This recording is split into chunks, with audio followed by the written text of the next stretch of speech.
네, 안녕하세요. 만나 뵙게 돼서 반갑습니다.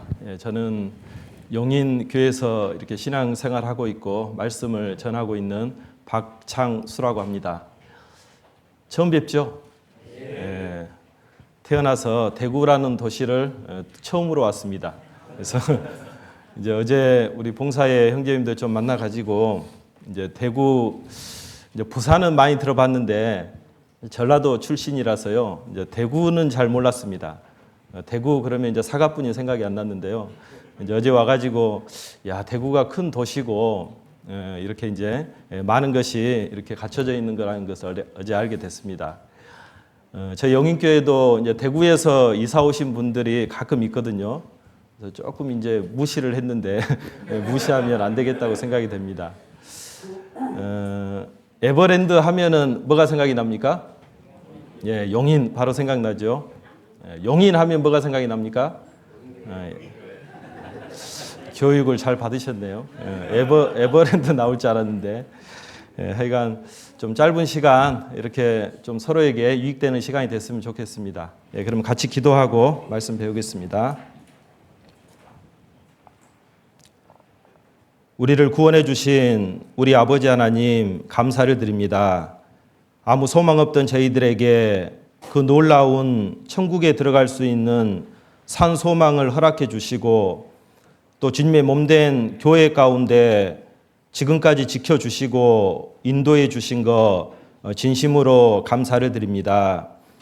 주님께서 우리를 구원하기 위해서 육신을 입고 이 땅에 내려오시고 그 모진 고난을 당해 주시고 또 십자가에서 그 피를 흘려 주심으로 말미암아 하나님 앞에 우리의 모든 죄를 용서받고 영원한 천국에 들어갈 수 있는 산 소망을 허락해 주셨습니다. 그 구원해 주신 은혜를 생각할 때마다 너무나 감사하고 이 은혜를 어떻게 보답하며 살아야 될지 저희들은 다 알 수가 없습니다. 항상 교회 안에서 말씀과 교제를 통해서 주님 뜻을 올바로 깨닫고 그 뜻에 순종하며 나머지 삶을 살아갈 수 있도록 도와주시옵소서. 저희들이 하루하루 살아가는 목적이 있습니다. 이 썩어지고 없어질 눈에 보이는 헛된 것을 위해서 사는 것이 아니고 정말 주님께서 이 땅에 오셔서 그 십자가에서 이루신 복음을 이제 더 많은 사람에게 전하는 일입니다. 항상 말씀으로 저희 마음을 새롭게 해주시고 하루하루 살아갈 목적을 잊지 않고 깨달을 수 있도록 도와주시옵소서. 또 오늘 우리 대구 강북교회 또 구원받은 식구들 말씀 앞에 한자리에 모였습니다. 이 시간 주 성령께서 함께해 주시고 역사해 주셔서 우리 각자에게 필요한 하나님의 말씀을 깨닫고 이 살아있는 말씀이 우리의 실제 삶 가운데 역사하고 도움이 될 수 있도록 도와주시옵소서. 또 오늘 교회 안에 계획된 모든 일들 또 주님 뜻 가운데 진행되기를 또 기도드립니다. 우리를 사랑하시는 주 예수님의 이름으로 기도드렸습니다. 아멘. 성경 고린도 전서 보겠습니다.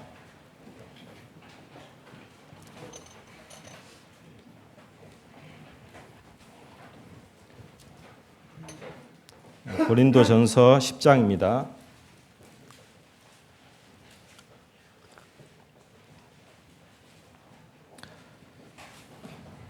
고린도 전서 10장 11절부터 13절까지입니다.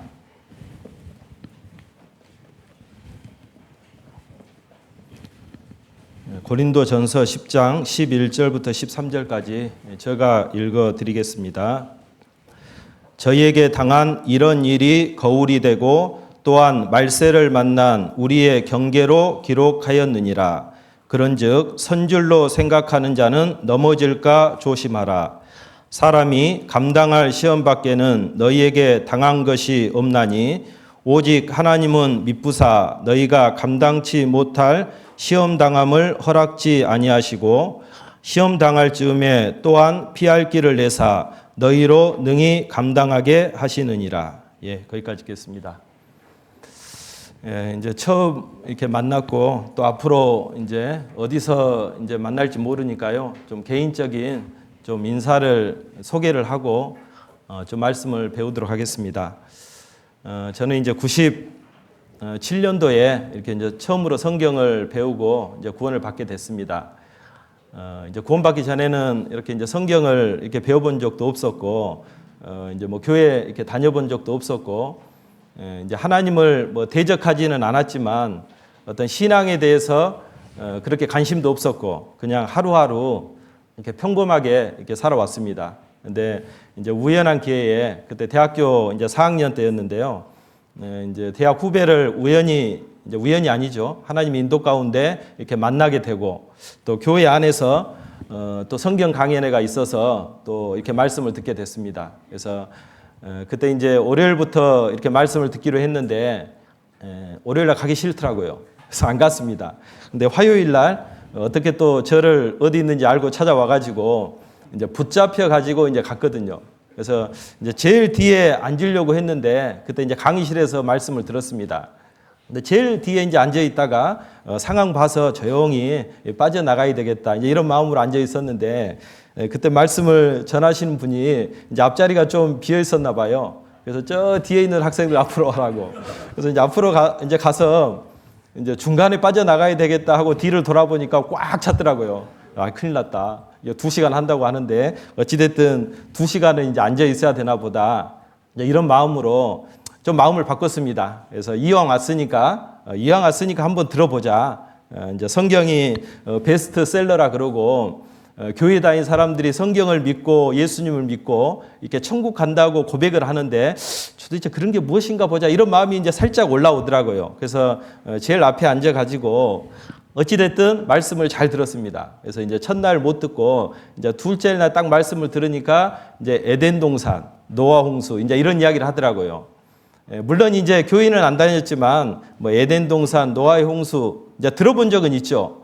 저는 그게 이제 신화 전설인 줄 알았습니다. 그러니까 성경 자체가 이제 교회에 다닌 사람들이 자기들이 이렇게 이제 만들어 놓고 이렇게 한번 착하게 살아보자. 그리고 예수님은 어떤 위대한 인물인 줄 알았어요.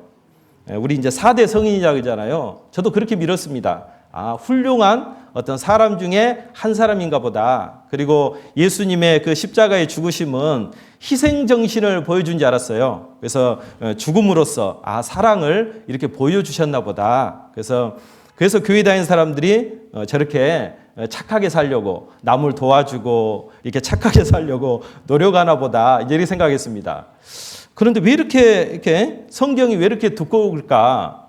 도대체 이 속에 무슨 내용이 있는데 이렇게 많이 기록해 놨을까? 그런 이제 의구심은 좀 들었습니다. 그래서 저 나름대로 생각하기를 이제 도덕책인 줄 알았어요. 이제 교회 다니는 사람들이 이렇게 살아라고 착하게 살아라고 이제 기록된 책인 줄 알았습니다. 그래서 교회 다니는 사람들이 착하게 살지 못하니까 새벽마다 나가서 저렇게 울면서 막 힘들게 이렇게 고백하나 보다 이제 나름대로 이제 그런 생각을 가지고 있었습니다. 근데 이제 짧은 시간 이제 성경을 배우면서 제가 가지고 있었던 그때 26살이었는데요. 26년 동안 가지고 있었던 그 편견이죠. 오해가 싹 풀렸습니다. 그래서 지금 생각해 보면 그 짧은 시간 이제 4일 들었거든요. 4일 들으면서 저는 이제 구원을 받게 됐습니다. 물론 이제 중간에 이제 상담도 하고 조금 풀리지 않는 문제도 있었지만 그래서 지금 돌이켜 보면 하나님이 이렇게 인도해 주시고 이제 도와줬다는 생각이 듭니다. 그래서 저는 이제 구원을 받고 제일 감사했던 것이 뭐 죄 용서됐다, 뭐 천국 가게 됐다, 뭐 성령이 내 안에 계시다, 뭐 이런 것은 뭐 알지도 못했고요. 그 당시에 처음에는 한 가지 분명히 깨달은 것은 이제 삶의 목적을 깨달았습니다. 그러니까 그때 대학교 4학년 26살 이제 졸업을 해야 되는데 그때까지 인생에 이제 목적이 없었어요. 그때 또 불행하게도 IMF가 딱 터졌습니다. 제가 대학교 4학년 때. IMF 하셔요? 저는 아주 불행한 세대에 이렇게 살아갔습니다. 그래서 IMF가 터지니까 이제 더 혼란스럽더라고요. 그래서 앞으로 어떻게 살아야 되냐. 근데 26년 동안 살았는데 그 사는 목적도 없었고 앞으로 어떻게 살아야 될지도 몰랐습니다. 근데 성경을 딱 배우다 보니까 하나님이 계시고, 그리고 내가 태어난 목적이 정말 하나님 안에서 분명하고, 그리고 내가 해야 될 일이 이 일을 위해서 살면 되겠다. 이런 인생의 목적이 구원을 받자마자 딱 정해졌습니다. 신기하더라고요. 근데 그때부터는 이제 어떤 방황할 필요가 없었습니다. 그래서 구원을 받고 이제 지금까지 크게 이제 이렇게 곁길로 나가지 않고 교회 안에서 이렇게 머물러 있었던 것 같아요. 그래서 참 하나님께 이제 감사하죠. 그래서 그때 이제 순천교회를 이렇게 2년 동안 다니고 이제 직장 문제로 이제 여수로 가게 됐습니다. 그래서 이제 여수에서 쭉 신앙생활 하다가 2007년도에 이렇게 이제 전도인이 돼가지고 이제 서울중앙교회에서 이렇게 1년 이렇게 이제 생활하다가 이제 의정부 교회로 가게 됐습니다. 의정부 교회 아시죠? 거기서 이제 1년 7개월. 그때가 이제 어찌 보면 전도인으로서 가장 재미있고 이제 즐거웠던 것 같아요. 그래서 이제 처음으로 이제 이렇게 전도인의 생활을 했기 때문에, 그래서 1년 7개월 생활하는 와중에 이제 또 한 번 저 인생 가운데 어떤 신앙에 큰 이제 계기가 되는 사건이 있었습니다. 그때 이제 의정부교회에서 그 몽골 이 교회를 좀 후원하고 있었습니다. 그래서 2010년 1월 달에 이제 선교팀이 이제 이렇게 들어가는 계획이 있었습니다. 근데 그때 이제 담임 목사님이 이제 들어가기로 계획이 돼 있었는데, 이제 목사님이 이제 갑자기 이제 발령이 이제 나신 거예요. 이제 그리고 저가 있고 또 한 분 전도사님 계셨는데 제가 조금 빨리 들어왔었어요. 그래서 이제 목사님이 저가 좀 빨리 들어왔으니까 이제 저보고 이제 가라고 하시더라고요. 그래서 2주 만에 아무 생각이 없었습니다. 아무 생각도 없었고, 뭐 선교가 뭔지, 해외 이렇게 선교가 뭔지, 선교팀이 어떻게 가서 뭐 하는지 이런 거 생각하지 않고 있다가 이제 갑자기 2주 만에 이제 부랴부랴 이제 선교팀 꾸려 가지고 이제 처음으로 이제 몽골이라는 땅에 들어가게 되고, 이제 선교라는 것을 이제 처음으로 접하게 됐습니다. 물론 이제 한국에 있을 때 이제 선교사님도 들어오시고 또 이제 영상도 보고, 우리 교회를 통해서 이제 세계 선교 이렇게 진행되나 보다, 뭐 이 정도만 알고 있었지 뭐 선교에 대한 큰 관심이 없었습니다. 왜냐하면 그때 이제 전도인 된 지 얼마 안 됐기 때문에 뭐 내 사는 것도 급급했기 때문에 이제 그런 거에 이제 겨를이 없었습니다. 근데 그 2주 동안 이제 그 선교팀 데리고 이제 몽골에 이제 처음으로 들어가게 됐습니다. 그때 2010년 이제 1월 달인데요. 2010년 1월이 무슨 일이 있었는지 모르죠. 그때 이제 몽골이 가장 추웠을 때 뉴스에 나왔습니다. 뭐 짐승이 500만 마리 죽었다. 그때 제가 들어갔어요. 근데 그때 당시에는 몰랐습니다. 근데 이제 나와 보니까 제가 그때 이제 생활했더라고요. 몽골 땅에 딱 내리자마자 딱 생각나는 게 뭐였을까요? 춥다. 정말 춥더라고요. 그래서 이제 춥다는 걸 알고 갔기 때문에 온갖 무장을 다 했습니다. 뭐 옷도 입을 수 있는 만큼 다 입고 가릴 거 다 가리고, 그래도 공항에서 딱 내렸는데 춥다. 추워도 너무 춥다. 정말 춥더라고요. 그래서 이제 거기서 이제 원래 이제 한 주 일정으로 갔는데 이제 한 주 끝나고 이거 빨리 가야 되겠다. 그리고 거기 계신 선교사님 정말 대단하다. 기도해 줘야 되겠다. 그러면서 저는 한국 가서 더 열심히 해야 되겠다. 해외에서도 이렇게 열심히 하신 분이 계시는데, 그리고 이제 일주일 끝나고 이제 딱 오려고 했는데 이제 목사님한테 전화가 왔어요. 뭐라고 왔을까요? 이왕 갔으니까 한 주 더 있다 와라고. 이렇게 이제 청천벽력 같은 어떤 소식이 떨어졌습니다. 안 그래도 빨리 떠나고 싶었는데, 그래서 이제 어쩔 수 없이 다시 또 그 지역에 갔습니다. 그러니까 도시로 나왔다가 또 그 도시로, 그 시골이었거든요. 다시 들어가 가지고 이제 한 주 동안 또 있으면서 이제 그때 이제 말씀을 많이 들었어요. 이제 한 100여 분 이렇게 참석했더라고요. 뭐 9,000명 사는 도시에서 한 100명 정도 왔으니까 이제 많이 왔거든요. 그 이제 대부분 이제 노방 전도를 통해서 이제 처음 오신 분이고, 그래서 말씀 들은 분들을 이제 쭉 신방을 했습니다. 그래서 이제 신방을 하면서 조금 마음이 동했어요. 왜냐하면 처음에 이제 이렇게 얼마나 춥습니까? 그리고 이제 이렇게 많은 분들이 오긴 왔는데 관심이 있어서 오신 분은 별로 없어요. 이제 시골에 한국 사람들이 들어와 있고 또 이제 선물 준다고 하니까 이제 우르르 온 겁니다. 그래서 이제 다 그냥 멍하니 이렇게 앉아 있는 거예요. 뭐 하나님도 모르고 예수님도 모르고 성경도 모릅니다. 시골 중에 시골이었으니까. 저도 이제 너무 춥고, 그리고 이제 통역으로 이제 처음으로 하는데 저도 이제 어떻게 뭘 해야 될지도 모르겠고 선교사님이 그때 이렇게 하면 됩니다. 근데도 모르겠더라고요. 그래서 이제 통역만 믿고 이제 하려고 했습니다. 그래서 나 모르니까 처음 왔으니까 통역 알아서 좀 이렇게 잘 해달라고 했더니 통역이 저보다 더 발발발 떨고 있는 거예요. 알고 보니까 전도사님 오늘 저 처음 섰어요 그러는 거예요. 그러니까 원래 이제 주 통역사가 있는데 아파가지고 이제 한쪽에 숨어 있었습니다. 그러니까 대신 막 가르쳐 주더라고요. 이제 숨어 있으면서 여기 이제 처음으로 쓴 거예요. 그래서 이제 속으로 이제 앉아 있는 사람 보니까 답답하고 또 통역 보니까 더 답답하고 뭐 저를 보면 더 답답하고 그래서 에라 모르겠다 그냥 해보자. 그리고 이제 한 3일인가 이렇게 이제 집회를 했습니다. 근데 이제 집회하면서요. 좀 믿음이 생겨야 되는데 믿음이 없었어요. 이렇게 집회한다고 여러분들이 말씀을 듣고 깨달을까? 전혀 그런 좀 이렇게 믿음을 가지고 말씀을 전해야 되는데 그런 믿음이 안 생겼어요. 그래서 이거 주어지니까 하여간 열심히는 하자. 그리고 이제 열심히는 전했습니다. 그러면서도 이렇게 해서 안 될 거야. 이제 그건 또 마음이 들어오는 거예요. 그러면서 이제 끝냈습니다. 그리고 이제 신방을 쭉 돌면서 이제 마음이 조금 바뀐 게 저는 이제 전하긴 전했지만 잘 못 알아들었을 거라고 생각을 했거든요. 근데 가보니까 알아들은 거예요. 그리고 복음에 대해서도 이야기하고, 나 이제 좀 알겠다고, 창조주 하나님을 믿게 됐다고. 그리고 이제 어느 집에 갔더니요, 그분이 지금 어머니 회장하고 있습니다. 그분이 처음 참석하신 분이에요. 근데 그분이 초대해서 갔는데, 딱 들어가자마자 방이 하나 있더라고요. 딱 쳐다보니까 뭐라고 글씨가 써져 있어요. 그래서 이제 물어보니까 뭐 우상의 집, 뭐 우리말로는 이제 그런 뜻인 것 같아요. 그래서 문을 빼꼼히 들어봤더니 온통 그 이제 부처죠. 부처가 막 이렇게 돼 있고 뭐 향 피워지고 아예 방을 전체를 그렇게 이제 꾸며놨더라고요. 그래서 뭐 그런가 보다 하고 이제 앉아서 쭉 이야기하다가 보니까 이제 믿음이 조금 이제 보이더라고요. 그래서 저 우상에 대해서 이야기를 할까?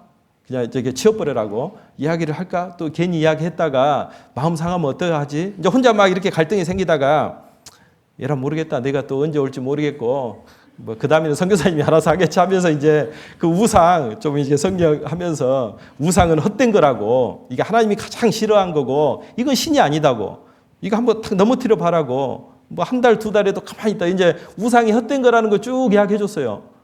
근데 조금 이제 화도 내고 이럴 줄 알았는데, 그냥 잘 듣는 거예요. 그래서 이제 어찌됐든 이제 긁고 왔습니다. 그러면서 이제 다음날 또 와라 그러더라고요. 그래서 다음날 갔습니다. 갔더니 어떻게 됐을까요? 그 방을 싹 치워버린 거예요. 이야, 신기하다. 그래서 통역사도 이제 통역사가 놀라더라고요. 이럴 일이 없는데 이제 이러면서 놀래더라고요. 그래서 야, 이게 진짜 믿음이 들어간 건가? 이러면서 이제 몇 집을 쭉 더 이야기했더니 이제 뭐 잘은 모르지만 이제 예수님을 믿겠다고 조금 이제 이런 이야기를 한 거예요. 그래서 야 이렇게 이제 전하면은 알아듣기는 하는구나. 이제 그런 마음으로 이제 돌아왔습니다. 그래서 이제 이게 돌아와 가지고 또 이제 하나님의 도우신 가운데 하나님이 마음을 주신 것 같아요. 그래서 마음이 동해서 이제 이렇게 뭐 능력은 안 되고 뭐 아무 어떤 자질도 안 되지만 그때 이제 전도인 된지 2년 이제 7개월 됐었거든요. 그래서 이제 누구한테 물어보니까 3년 돼야지 나갈 수 있대요. 그래서 이제 좀 더 기다려야 되냐? 근데 이제 어떤 목사님이 그래도 한번 이야기해봐라고. 그래서 이제 이야기했더니 들어가도 좋다고 허락을 받고 이제 이렇게 이제 몽골 선교를 이렇게 떠나게 됐습니다. 2010년 3월달에. 그래서 어떻게 이제 살다 보니까 이제 12년을 살다가 2021년 그러니까 재작년 9월 달에 또 이제 이렇게 조금 일이 있어서 이렇게 나오게 됐습니다. 그래서 나오게 돼 가지고 이렇게 용인교회로 발령이 나서 이렇게 이제 살아가고 있습니다. 그래서 이제 용인교회 간 지 1년 이제 한 2, 3개월 이렇게 지나고 있는데요. 아직도 이 자리에 서면 솔직히 선교 보고하고 싶어요. 설교하는 건 너무 부담스럽습니다. 그러니까 참 이렇게 우리 한국교회 식구들한테 이렇게 말씀을 전한다는 게 참 지금도 어렵고 부담스럽고 참 무슨 말을 해야 될지 이제 지금도 참 어려워요. 근데 이제 몽골에서는 전해야 될 것이 너무나 많기 때문에 이제 가르쳐줘야 될 것도 많고 또 알려줘야 될 것도 많고 했었는데 참 이렇게 한국에 와서 이렇게 우리 한국 식구들한테 설교하려고 하면은 참 어렵습니다. 그래서 좀 이 시간에 선교 보고 해라 그러면 잘할 수 있는데 설교는 조금 힘듭니다. 그래서 이제 그렇게 와서 이제 생활하고 있는데 또 우리 영인교회 식구들이 잘 도와주시고 부족한 게 많죠. 근데 하여간 적응을 이렇게 잘 이렇게 하고 있습니다. 어제도 우리 봉사 형제님들 조금 한 10시까지 이게 교제하면서 이제 좀 이게 우리 잘 아시죠? 우리 박진환 목사님이 이제 몽골 이제 동지입니다. 생사까지는 같이 안 했지만 고락은 이제 같이 했던 분인데 그래서 이제 목사님이 계셔가지고 이제 자연스럽게 또 몽골 이야기도 하게 되고 해서 저도 좀 이제 옛날 또 생각도 하고 했습니다. 그래서 어제 이제 그런 이야기를 했는데요. 제가 이제 몽골 12년 이제 생활하고 왔기 때문에요. 뭐 한국에서는 경험이 별로 없어요. 그러니까 뭐 머릿속에 들어있는 것은 몽골에 12년 동안 살았던 것만 이렇게 있기 때문에 말하다 보면은 이제 그게 나오더라고요. 그래서 이제 나와 보니까 한 가지 배우고 나왔다고 이제 어제 말씀을 드렸거든요. 그래서 이 몽골 말에 이런 말이 있습니다. 되는 것도 없고 안 되는 것도 없다. 뭔 말인가 지금 생각 중이죠. 그러니까 그거 하나 배워갖고 왔어요. 그러니까 되는 것도 없더라고요. 그러니까 분명히 내가 온갖 계획을 세워가지고 다 준비해가지고 이거 이제 그때 이제 통역사고 대부분 지내기 때문에 이건 됩니다. 될 겁니다. 거의 100% 이야기하는데 다음에 와가지고는 절대 안 됩니다. 이렇게 이제 답변을 오는 거예요. 그리고 어떤 일은 아이고 목사님 그거 절대 안 됩니다. 몽골에서는 하지 마셔요. 근데 다음 날 와가지고는 됐습니다. 그러는 거예요. 그러니까 그런 걸 몇 번 이제 경험을 하다 보니까 야 이제 믿음이 생긴 것이 아니라요. 이제 경험 속에서 터득이 되더라고요. 아 하나님께 맡기자. 되는 것도 없고 우리가 한다고 해서 되는 것도 없고 이렇게 안 된다고 했는데 또 안 되는 것도 없고 어느 날 다음 날 가니까 또 돼 있으니까요. 그래서 이렇게 성경을 통해서 뭐 믿음이 생긴 것이 아니라 저는 그 12년 경험 속에서 이제 이렇게 믿음을 얻었다고 생각이 됩니다. 근데 그것도 이제 성경적인 것 같아요. 정말 하나님의 말씀은 물론 하나님의 말씀이 그대로 이루어지지만 우리는 그걸 믿고 이제 순종했을 때 경험 속에서 하나님의 말씀에 대한 이제 확신을 더 갖게 되잖아요. 그래서 이제 어제 이제 박진환 목사님도 그런 이야기 하시더라고요. 그게 이제 한국에서 생활하는데 이제 큰 도움이 될 거다고 이렇게 하시는데 아직까지는 도움은 안 되고 조금 이제 이렇게 좀 힘들더라고요. 앞으로 어떤 도움이 될지는 모르겠지만 그래서 하여간 그거 하나는 배워와 가지고 이제 이렇게 생활하고 있습니다. 그래서 뭐 이런 이야기를 드린 것은요 안 하려고 했는데 박진환 목사님이 계셔가지고 좀 이야기했습니다. 그래서 이제 다음에 또 혹시 생각날 때 또 어디서 봤을 때 이렇게 기도해 주셨으면 감사하겠습니다. 오늘은 고린도전서 10장 11절부터 13절까지 읽었는데요. 우리 11절 한번 보겠습니다. 우리 11절 같이 읽겠습니다. 저희에게 당한 이런 일이 거울이 되고 또한 말세를 만난 우리의 경계로 기록하였느니라. 여기 보면 11절에 저희에게라고 이야기할 때는 이제 앞에 1절부터 이제 10절까지 내용을 이야기하는 겁니다. 이스라엘의 무슨 역사를 기록했습니까? 출애굽의 역사를 쭉 이렇게 모세가 이야기합니다. 그래서 그 출애굽의 역사가 그 단지 이스라엘 역사, 그때 당시 이스라엘 역사로만 끝나는 것이 아니고 누구에게 거울이 된다 그랬습니까? 말세를 만난 우리에게 거울이 되고 경계가 된다. 이렇게 이야기하고 있습니다. 그래서 여러분 거울 많이 보시죠? 저도 이제 그 용인에 있을 때는 뭐 거울 안 보는데 예부 설교 나오면은 별로 뭐 볼 것도 없는데 하여간 거울을 자주 보게 됩니다. 왜? 이제 다른 사람이 이제 이렇게 보니까요. 그래서 우리가 몸에 어떤 이제 문제를 파악하려면은 이제 거울이라는 걸 보게 됩니다. 자, 우리 신앙의 거울이 뭘까요? 성경이죠. 하나님의 말씀을 봤을 때 우리 신앙에 어떤 문제가 있는지, 뭘 잘하고 있는지 이제 이게 보입니다. 특별히 우리 이제 이스라엘 역사가 정말 중요합니다. 어찌 보면 구약 성경의 거의 대부분은 이스라엘 역사로 이제 이루어져 있죠. 그리고 신약 성경보다 구약 성경이 어때요? 훨씬 많습니다. 얼핏 생각하면 신약이 많아야 될 것 같습니까? 구약이 많아야 될 것 같습니까? 신약이 많아야 될 것 같잖아요. 왜? 예수님에 대한 이야기니까, 교회에 대한 이야기니까. 근데 실상은 이제 그렇지 않습니다. 이스라엘 역사가 훨씬 많아요. 그럼 하나님께서 왜 그 어려운 이스라엘 역사, 그 역사를 기록해 놓으셨을까? 여러분 선지서 읽어보면 어때요? 왜 성경에 이런 게 있나 막 이렇게 생각이 들죠. 뭐 이사야, 예레미야, 에스겔, 미가, 하박국, 나훔, 참 이름도 생소하잖아요.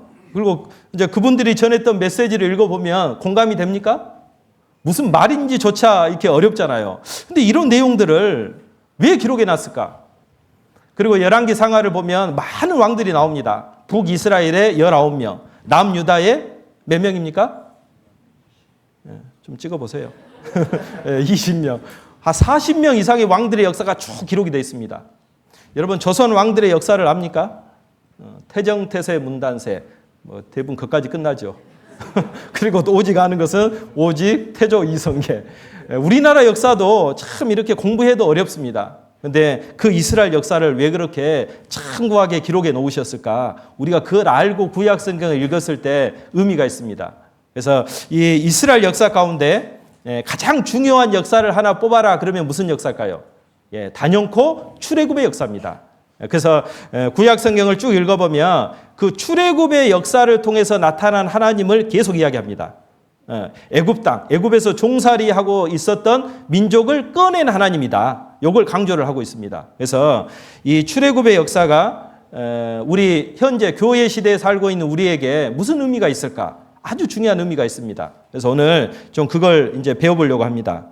그래서 11절 다시 보면 저희에게 당한 이런 일이 거울이 되고 또한 뭐라 그랬습니까? 말세를 만난 우리의 경계로 기록하였느니라.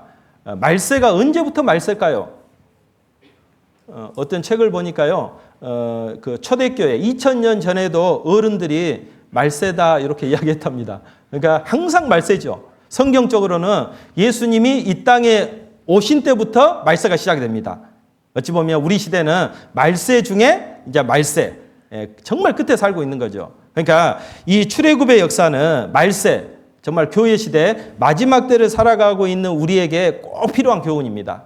그래서 오늘 제목을 출애굽 가정을 통한 신앙의 교훈 이렇게 잡아봤습니다. 그래서 좀 출애굽의 역사를 쭉 보면서 그 안에 하나님이 우리에게 주시고자 하는 영적인 진리가 가득 담겨 있습니다.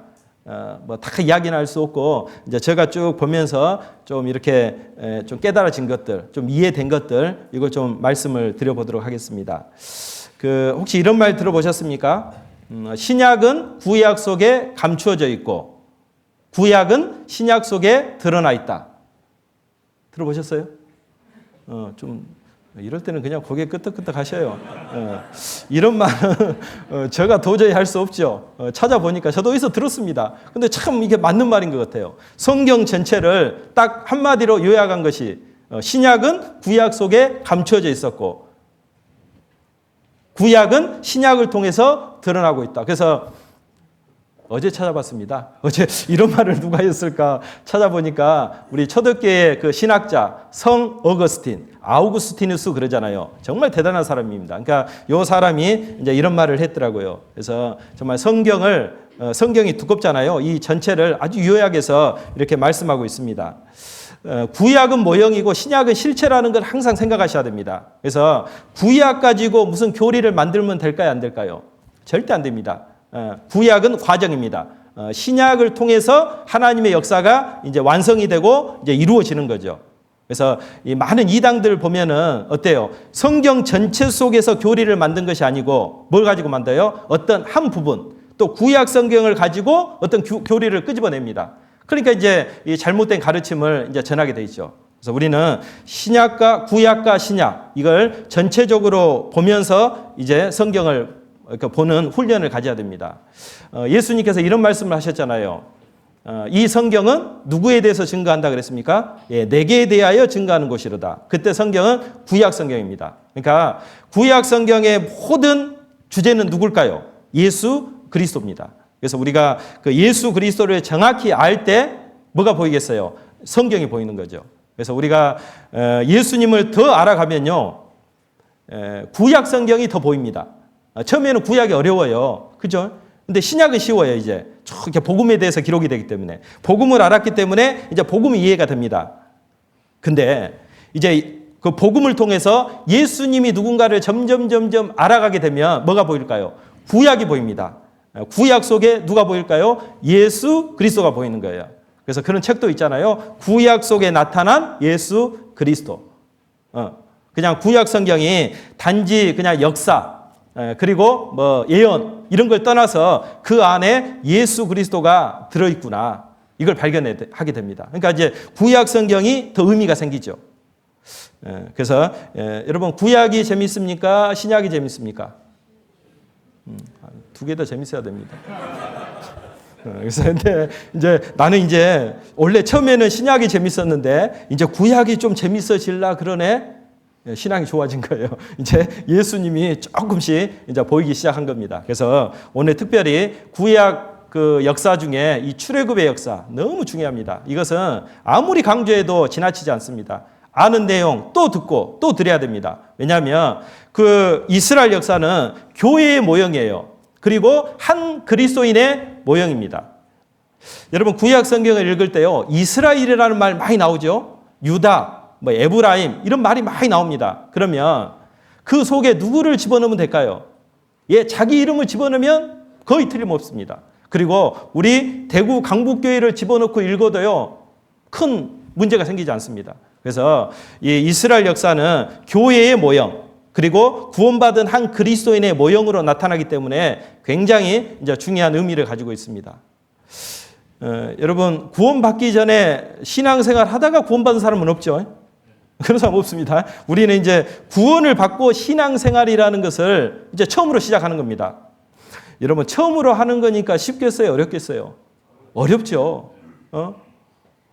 어떤 그 어머니들도 첫애 키우기가 힘들잖아요. 저도 이제 얘가 3명인데 첫애가 태어났을 때는요. 누구 시킨 대로 합니까? 산부인과 의사가 시킨 대로 합니다. 한 달에 한 번씩 오셔요. 그러면요. 그날 꼭 챙겨가지고요. 막 휴가 내서 갔습니다. 근데 둘째가 생겼을 때 어떻게 했을까요? 첫 달 예나로 2번만 갑니다. 이제 갈 필요가 없다는 걸 알게 돼요.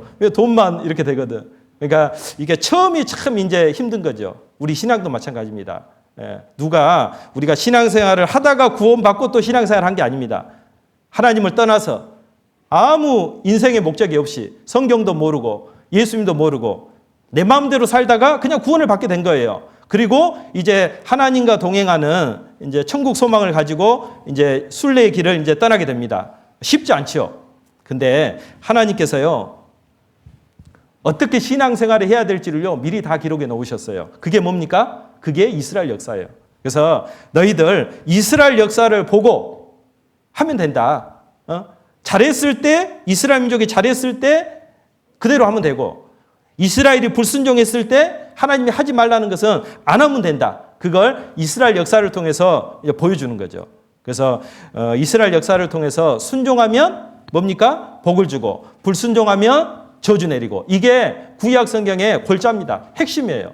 우리는 이스라엘 역사를 통해서 그걸 배우는 거예요. 이스라엘 민족이 순종해서 복받는 것처럼 우리도 하면 되구나. 아, 이스라엘 민족이 불순종해서 저주받았을 때는 이렇게 하면 안 되겠구나. 이걸 가르쳐주는 게 이스라엘 역사입니다. 그리고 왕들을 통해서 특별히 보여주신 거죠. 그리고 이스라엘 민족에게는 다른 나라에게 없는 특별한 사람이 있습니다. 누군지 아셔요? 예, 선지자라는 사람이 있어요. 여러분, 우리나라 역사 가운데 선지자 있습니까? 그런 사람 없어요. 다른 나라에도 없습니다. 그래서 이스라엘 민족은 하나님이 선택한 민족이기 때문에 신정 국가라 그럽니다. 신정 국가. 신정 속의 왕정 이렇게 이야기합니다. 그러니까 왕이 다스리지만 그 위에 누가 계신 거예요? 하나님이 계시다 그 말이죠. 특별한 나라입니다. 지금도 마찬가지예요. 그러니까 우리가 이스라엘 민족에게 관심을 가져야 돼요. 그리고 그 중간에 누가 있습니까? 선지자라는 인물이 이제 하나님의 말씀을 받아가지고 이제 왕에게 이렇게 전해주는 거죠. 그래서 우리가 이 이스라엘 역사는 그냥 우리나라 역사도 모르는데 내가 이스라엘 구약 성경을 왜 읽어야 되냐 이렇게 생각하면 안 됩니다. 예. 우리나라 역사 몰라도 돼. 그러면 안 되겠죠. 시험 보기 위해서 알아야 되지만 이제 그거보다도 우리는 이스라엘 역사에 더 관심을 가져야 돼요. 정말 알아야 됩니다. 여러분, 그 북이스라엘에 19명의 왕이 있는데요. 어떻게 순서대로 한번 적어볼 수 있습니까? 남유다에 20명의 왕이 있는데 한번 순서대로 적어볼 수 있습니까? 그냥 웃고 넘어갈 일이 아닙니다. 우리 알아야 돼요. 그래서 그 왕들을 통해서 하나님께서 왜 그 40명의 왕의 역사를 기록해 놨을까요? 네. 그 왕들을 통해서 하나님의 어떤 역사를 알려주는 거예요. 신정 속의 왕정입니다. 그래서 우리가 그냥 재미로 이런 왕이 있었구나, 이런 왕이 있었구나 이렇게 넘어가지 마시고 한번 시간을 내 가지고요. 북이스라엘의 19명 왕, 남유다의 20명의 왕을요 공부해 보셔요. 이 왕이 어떻게 살았는지, 그리고 어떤 왕을 하나님이 선하게 여겼는지, 어떤 왕을 악하다 그랬는지, 그게 하나님의 뜻입니다. 그 뜻을 알고 우리가 교회 안에서 살아야 되지. 이제 구원받고 그냥 아무 의미 없이 그냥 세월만 보내면 안 되잖아요. 하나님의 뜻을 알았을 때 그때 삶이 이제 변화가 됩니다. 그래서 오늘 이제 좀 출애굽의 역사를 좀 구체적으로 이렇게 생각해 보도록 하겠습니다. 이 출애굽기는요 창세기하고 연결되어 있습니다. 우리 모세오경이라고 그러잖아요.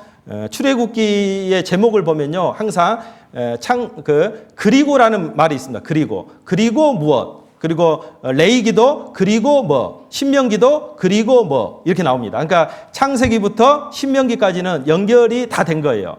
그래서 이 창세기 다음에 출애굽기가 있잖아요. 의미가 있습니다. 여러분 창세기는 뭘 이야기합니까? 모든 만물의 시작을 이야기하죠. 그러면 출애굽기는 뭘 이야기하는 걸까요? 이스라엘 민족의 시작을 이야기하는 거예요. 선민의 역사가 시작이 된 겁니다. 구속사가 시작이 된 거예요. 그러니까 이 하나님 이스라엘 민족을 이제 선택하시고 이스라엘 민족을 통해서 하나님의 역사를 이끌어 가십니다. 선민이라 그러잖아요. 그러니까 구속사라 그러잖아요. 구원의 역사를 이스라엘 민족의 역사를 통해서 이루어 가시는 거예요. 그러니까 우리가 이제 눈에 보이는 이스라엘 역사로 알아야 돼요. 우리 전도 집회 때 이스라엘 역사 잠깐 배우잖아요. 근데 그게 전부가 아닙니다. 성경을 우리가 두 가지로 이야기하잖아요. 하나님이 보시는 인류의 역사. 기억나시죠? 또 한 가지 뭐라고 이야기합니까? 하나님이 인간을 향한 구원 계획서. 이게 두 가지로 이야기합니다. 그러니까 하나님께서 이스라엘 역사를 통해서 뭘 심어 놓으신 거예요? 구속의 역사. 구원의 역사가 이스라엘 역사와 쭉 함께 갑니다. 그리고 결국 그 이스라엘 민족을 통해서 누가 오시게 되는 거예요? 예수님이 오시게 되는 거죠. 그래서 우리가 구약 성경을 잘 이해하면요. 그래서 예수님이 오실 수밖에 없었고, 그래서 예수님이 십자가에 죽으시고 우리를 구원하는 역사를 이룰 수밖에 없었구나. 요걸 더 이해하게 되는 거죠. 그래서 우리가 이스라엘 역사 반복해서 이렇게 배울 필요가 있습니다. 특별히 이제 하나님이 이스라엘 민족을 통해서 역사하기 위해서 아브람을 불러내시잖아요. 근데 아브람 한 사람을 통해서 어떻게 한 나라를 뭐 이렇게 만들어 가겠어요. 그래서 기간이 필요했습니다. 그 기간이 몇 년입니까? 430년이에요. 그래서 하나님이 아브람을 불러내실 때부터 어때요? 너희들 때가 되면 400년 동안 애굽에 가서 이집트입니다. 이집트 가서 뭘 할 거다고? 종살이 할 거다. 그 종살이 하면서 하나님이 하시는 역사는 뭐예요? 한 민족을 형성해 가는 거죠. 그러니까 이스라엘 민족이 430년 동안 이집트에서 종살이 한 것이 우연입니까? 어쩌다가 그렇게 된 겁니까? 아니다 그 말이에요. 이스라엘 역사는요. 하나님의 계획 속에서 인도됩니다. 그들이 종살이 한 거, 바벨론에 끌려간 거, 또 다른 민족의 침입을 받은 거, 그 고난받은 모든 것이요. 다 하나님의 계획 속에 있었다는 거죠. 그러면 우리 교회의 모습도 그러지 않을까요? 우리 교회 안에 있다 보면 좋은 일도 있지만 힘든 일도 있어요, 없어요? 있습니다. 뭐 힘든 일이 있다고 이것은 하나님이 우리 교회와 함께하지 않느냐? 그렇지 않죠. 분명히 그 사건이 필요하니까 그런 일이 벌어진 겁니다. 우리 개인적인 것도 마찬가지요. 그래서 이스라엘 민족이 400년 동안 이집트에 있었던 것은 하나님의 계획이고 뜻이었습니다. 이스라엘 백성은 그거 알았을까요? 몰랐을까요? 몰랐죠. 그래서 잡아놓으시고요. 창세기 15장 보겠습니다.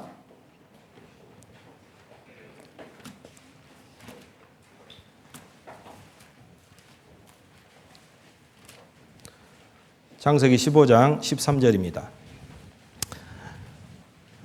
하나님이 아브람을 불러내시고 아브람에게 이렇게 미리 말씀하셨습니다. 13절부터 보겠습니다. 창세기 15장 13절. 여호와께서 아브람에게 이르시되 너는 정령이 알라 네 자손이 이방에서 객이 되어 그들을 섬기겠고 그들은 400년 동안 네 자손을 괴롭게 하리니 그 섬기는 나라를 내가 징치할지며 그 후에 네 자손이 큰 재물을 이끌고 나오리라. 너는 장수하다가 평안히 조상에게로 돌아가 장사될 것이요 네 자손은 4대 만에 이 땅으로 돌아오리니 이는 아모리 족속의 제약이 아직 관영치 아니함이라 하시더니. 여기 보면 아브라함에게 분명히 이야기했잖아요. 그러니까 이스라엘 민족의 역사 가운데 가장 고난의 시기, 그러면 이집트에서 그 400년 동안 종살이 한 것이 이스라엘 민족에게는 가장 고난의 때였습니다. 그런데 그 고난의 때를 하나님이 함께 하신 거예요? 하나님이 그냥 너희도 고난 받아라 하고 눈을 돌리신 거예요? 항상 함께 하신 거예요. 때를 기다린 거예요. 때. 그래서 딱 때가 되니까 430년이 딱 차니까 하나님은 어때요? 모세를 미리 준비시키시고 그들을 이제 불러내십니다. 그래서 참 쉽지는 않은데 이 때를 참 이제 기다리는 게 믿음이라고 생각이 됩니다. 근데 우리는 이 때를 기다리지 못하죠. 특별히 이 고난의 때, 내가 이해되지 않는 그런 때를 이제 기다리지 못하고 내가 이제 해결하려고 하는 때가 이제 있습니다. 근데 이 하나님의 작정하신 때에 분명히 하나님의 역사는 이루어집니다. 근데 우리는 그 때를 알아요, 몰라요? 몰라요. 그러니까 하나님의 뜻 가운데 기다리는 것, 인내하는 것이 필요하죠. 출애굽기 12장 보겠습니다.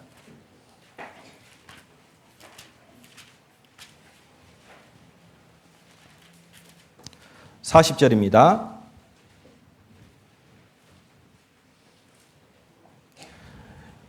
이스라엘 자손이 애굽에 거주한 지 430년이라 430년이 뭐라 그랬습니까? 마치는 그날에 이렇게 이야기합니다. 그러니까 430년이 마치는 그날은 누가 정하신 거예요?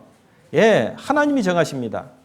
그래서 우리가 참 이렇게 지혜가 필요한 것 같아요. 하나님의 뜻을 분별할 수 있는 그 지혜, 명철. 그리고 정말 이게 하나님의 뜻이다 그러면은 이제 끝까지 기다려야죠. 물론 하나님의 뜻을 알기 위해서 기도하고 의논하고 교제하고 이건 필요합니다. 근데 분명히 하나님의 뜻이 드러나면 어때요? 교회가 어떤 일이 딱 결정이 되면 기다려야 됩니다. 근데 결정되기까지는요, 교제가 필요하죠. 자기 의견도 내고 어떤 뜻인지 모르기 때문에. 근데 결정이 됐을 때는요, 순종하면서 기다려야 됩니다. 왜? 하나님이 언제 하실지 모르니까. 그래서 여기도 보면 430년이 마치는 그 날에 그렇잖아요. 여호와의 군대가 다 애굽 땅에서 나왔은지 하나님이 이제 이스라엘 민족을 이제 출애굽을 시키는 거예요. 그리고 하나님의 백성으로 만들어 가십니다. 그래서 출애굽기가 40장까지 있는데요. 크게 이제 세 가지 내용이 들어 있잖아요. 1장부터 18장까지는 이제 출애굽의 내용이 들어 있습니다. 그리고 19장부터 24장까지는 뭐가 있습니까? 그들 민족에게 율법을 준 거예요. 율법을 줬다는 게 뭐예요? 하나님의 법을 주신 거죠. 너희들 이제 하나님의 백성이라는 것을 선포하는 거예요. 그러니까 율법의 의미를 아셔야 됩니다. 너 이거 안 지키면 혼낼 거야.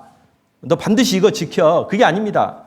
이스라엘 민족에게 그 율법, 십계명으로 대표되잖아요. 그 밖에 또 많은 율법을 주셨습니다. 그 율법을 주신 것이 저주일까요? 복일까요? 대답하기 힘들죠? 네, 복입니다, 복. 하나님의 백성으로 인정해 주는 거예요. 여러분, 우리나라의 법이 있잖아요. 미국 가면 미국 법이 있습니다. 예, 그 법을 지키고 사는 사람이 그 나라 국민이죠. 그래서 이스라엘 민족이 이제 선민의식이 강해진 게 뭐예요? 이방인들을 짐승처럼 대합니다. 뭐 때문에? 율법 때문에 그런 거예요. 우리는 하나님의 백성이다. 하나님이 주신 법이 있다. 그 다른 나라를 무시하는 거죠. 너희들이 만든 법은 너희들이 만든 법이야. 사람들이 만든 법이야. 우리의 법은 하나님이 주신 법이야. 이렇게 생각합니다. 그래서 이 율법이라는 것은 대단한 거죠. 너희들 이스라엘 민족, 너희들 이제 하나님의 백성이다. 내 백성이다.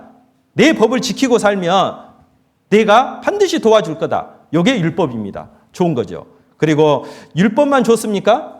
율법만 줬다면 이스라엘 민족요, 그 다음날 망합니다. 율법 받은 순간 망해버려요. 모세가 율법 받아갖고 와서 어떻게 됐습니까? 깨버렸잖아요. 벌써 하나님을 떠나서 우상 숭배하고 있었는데. 근데 정말 감사한 것은 율법을 주시고 그 다음에 25장부터 40장까지는 뭘 주셔요? 뭘 주셔요? 성막을 주십니다. 그 율법을 범했을 때 그 죄를 용서받을 수 있는 길도 열어주신 거예요.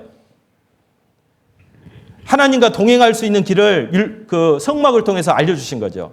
그래서 정말 출애굽 시켜가지고 우리 구원받은 모습하고 똑같습니다. 출애굽 시켜가지고 정말 하나님의 백성으로 인정해 주시고 근데 제대로 못 살거든요. 그러면 계속 이렇게 하나님이 징계 내리시고 벌을 줘야 되는데 정말 그들을 사랑하기 때문에 성막을 주신 거예요. 그 죄를 용서해 주시고 또 하나님과 이렇게 동행할 수 있는 이제 길을 이제 열어 주신 거죠. 그래서 이 출애굽기에 보면 그 출애굽 그다음에 이렇게 율법을 주시고 성막을 주신 내용이 나옵니다. 자, 오늘은 1장부터 12장까지 내용을 좀 이렇게 보려고 합니다. 여기 보면 그 출애굽의 과정 속에서요. 우리가 교훈 받아야 될 것들이 이제 너무나 많은데 좀 몇 가지 이렇게 생각해 보도록 하겠습니다. 첫 번째는 출애굽의 역사를 보면요. 하나님이 하시는 역사가 있고 이스라엘 민족이 해야 될 일이 나옵니다.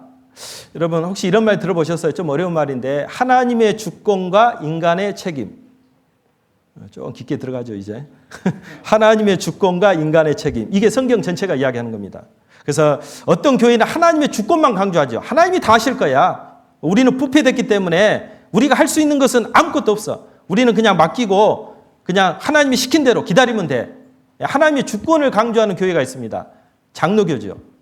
예정설. 하나님 미리 정했기 때문에 그냥 하나님 뜻대로 될 거야. 물론 틀린 말은 아닙니다. 근데 그것만 강조하면 잘못된 거죠. 근데 어떤 교회는요, 인간의 책임만 강조합니다. 물론 하나님이 하시겠지만 우리가 해야 될 일도 있어. 우리가 해야지만 하나님도 할 수 있는 거야. 뭐 이렇게 이제 인간의 책임을 강조하는 교회가 있습니다. 어떤 교회입니까? 예, 감리교가 대부분 또 그걸 강조합니다. 그래서 이제 성경은 그 두 가지를 같이 이야기합니다. 성경은 하나님이 하시는 일이 있고, 그럼 우리는 가만히 있어야 되냐? 그냥 기도만 하고 하나님 도와주세요. 그리고 그냥 가만히 기다리면서 하나님이 하시는 것만 보고 있으면 되냐? 절대 그걸 이야기하지 않습니다. 우리 구원받은 그리스도인 입장에서 해야 될 일이 있다는 것을 이제 알려주는 거예요. 그래서 참 이걸 이제 참 분별하기가 쉽지가 않습니다. 여러분 이런 경우 많이 있죠. 기다려야 되냐? 내가 뭘 해야 되냐? 이게 하나님께 다 맡겨야 되냐? 아니면은 내가 해야 될 부분이 뭐가 있냐? 참 이게 그 어떤 그런 어려운 환경 속에 처할 때가 많이 있습니다. 그 지혜죠. 근데 분명히 하나님의 뜻 가운데 내가 살겠다, 결정하겠다. 그러면 분명히 하나님이 딱 어떤 방향을 제시해 줄 거라고 믿습니다. 이스라엘 역사 가운데도 이제 그렇게 말씀하십니다. 출애굽기 2장 보겠습니다. 23절입니다. 23절부터 25절까지 제가 읽겠습니다. 여러 해 후에 애굽 왕은 죽었고 이스라엘 자손은 고역으로 인하여 탄식하며 부르짖으니 그 고역으로 인하여 부르짖는 소리가 하나님께 상달한지라. 하나님이 그 고통 소리를 들으시고 아브람과 이삭과 야곱에게 세운 그 언약을 기억하사 이스라엘 자손을 권념하셨더라. 여기 보면 이제 하나님이 하시는 일이 나오고 이스라엘 민족이 해야 될 일이 아주 명확하게 이렇게 나옵니다. 거기 보시면 그 하나님이 이스라엘 민족을요, 이제 때가 되니까 이제 이집트에서 이제 건져 주십니다. 근데 건져 주시기 전에 이스라엘 민족이 뭐 했습니까? 하나님께 부르짖었어요. 그래서 23절에 보면 애굽 여러 해 후에 애굽 왕은 죽었고 이스라엘 자손은 고역으로 인하여 탄식하며 부르짖으니 그 고역으로 인하여 부르짖는 소리가 하나님께 상달한지라. 자, 그러면 한번 생각해 보세요. 이스라엘 민족이 부르짖었기 때문에 하나님이 이스라엘 민족을 건져줘야 되겠다, 이렇게 생각했을까요? 아닙니다. 뒤에 보면 24절에 보면 하나님이 그 고통 소리를 들으시고, 일단 들었습니다. 아브람과 이삭과 야곱에 세운 그 뭘 기억하신 거예요? 언약을 기억하신 거예요. 그러니까 물론 이스라엘 민족이요 부르짖었을 겁니다. 뭐 얼마 동안 부르짖었는지는 모르겠지만 아마 오랜 동안 부르짖었을 거예요. 10년, 20년, 30년, 40년 모르겠습니다. 하여간 오랫동안 하나님께 부르짖었어요. 물론 이스라엘 민족이요, 그걸 했어야 됩니다. 계속 부르짖었어야 돼요. 그러면 그 부르짖는 소리를 하나님이 계속 들었을까요? 안 들었을까요? 분명히 들으셨어요. 아십니다. 40년 전부터 쭉 부르짖는 소리를 하나님은 아셔요. 그 부르짖는 것 때문에 응답한 게 아닙니다. 하나님의 그 언약, 자기가 하신 약속을 하나님은 이루신 거예요. 하나님의 때가 있습니다. 자, 그러면 이스라엘 민족은 부르짖을 필요가 없냐? 그건 아니잖아요. 그러니까 이스라엘 편에서는 하나님의 뜻이 언젠지는 모르겠지만 자기가 할 일을 해야 됩니다. 근데 하나님이 하시는 역사는 이스라엘 민족이 이렇게 해주세요, 그거 듣고 해준 것이 아니고 하나님의 큰 계획 속에 하나님이 아브라함에게 약속했던 그 약속을 기억해서 이제 이루신 거예요. 이게 이제 성경적으로 보면 하나님의 주권과 인간의 책임, 이렇게 이야기할 수 있습니다. 그래서 우리가 이제 신앙생활 가운데 이걸 잘 이렇게 파악하는 게 중요한 것 같아요. 하나님께 완전히 맡겨야 되냐, 아니면 내가 어느 부분은 해야 되냐. 교회도 마찬가지죠. 어떤 일이 생겼을 때 이건 전적으로 하나님께 맡기고 우리는 기도하면서 기다려야 되냐, 아니면 우리 교회 입장에서 뭔가 준비를 하고 해야 되냐. 예를 들면 이제 건축 같은 경우잖아요. 그래서 우리 이제 건축이 필요하다, 기도하자. 그러면 10년 동안 기도하면 어디에 건물이 딱 지어집니까? 그건 아니잖아요. 기도하면서 우리가 해야 될 부분이 있잖아요. 그거는 기도하면서, 교제하면서, 의논하면서 우리가 해야 될 부분은 해야 됩니다. 근데 요 기준을 정하는 게 참 이제 쉽지가 않죠. 그래서 교제가 필요한 겁니다. 그래서 정말 우리의 교제 속에 하나님과 그 아들 예수 그리스도와 함께함이라 그랬기 때문에 정말 목사님을 중심으로 이제 이렇게 임원들이 마음이 하나가 돼서 교제하면은 하나님이 뜻을 보여줄까요? 안 보여줄까요? 분명히 보여줄 거예요. 근데 서로 이제 조금 마음이 나뉘고 의견이 갈리고 그러면 시작하면 안 됩니다. 그러면 하나님이 함께 할 수가 없는 거예요. 그래서 정말 우리가 마음이 모아질 때까지 좀 기다릴 필요가 있어요. 딱 봐가지고 어느 정도 마음이 모아졌을 때 나온 결정이 그게 하나님이 함께 하셨다고 우리가 믿고 이제 추진을 하고 또 하나님의 뜻을 이제 기다릴 수 있다고 생각이 됩니다. 그리고 개인적으로도 마찬가지죠. 근데 이제 크게 보면 이제 어떤 구원의 입장에서 보면 내가 할 일이 있어요, 없어요? 구원의 입장에서 보면 그건 전적으로 하나님이 할 일입니다. 여러분, 내가 이제 구원받기 위해서 내가 할 일이 있습니까? 내가 율법을 좀 지켜야 됩니까? 착한 일을 좀 해야 됩니까? 그런 거 아니잖아요. 그러니까 어떤 나를 하나님이 구원해 주시는 입장에서는요, 하나님이 100% 다 하시는 거예요. 그리고 나는 단지 믿기만 하라라고 하나님이 말씀하셔요. 그러니까 요 믿음이 이제 굉장히 중요한 거죠. 그래서 우리가 이제 신앙생활 하다 보면 이제 구원의 의심이라는 게 들어옵니다. 혹시 구원의 의심이 들어온 적 있죠? 그게 잘못된 게 아닙니다. 의심 들어온 게 잘못된 게 아니에요. 불신하고 의심은 틀리죠. 불신은 내가 안 믿겠다, 이건 문제잖아요. 근데 참 믿긴 믿는데 조금 이렇게 정말일까? 이런 의심은요, 들어올 수 있어요. 근데 여러분, 구원의 의심이 신앙생활 잘할 때 들어옵니까? 잘못할 때 들어옵니까? 잘못할 때 들어와요.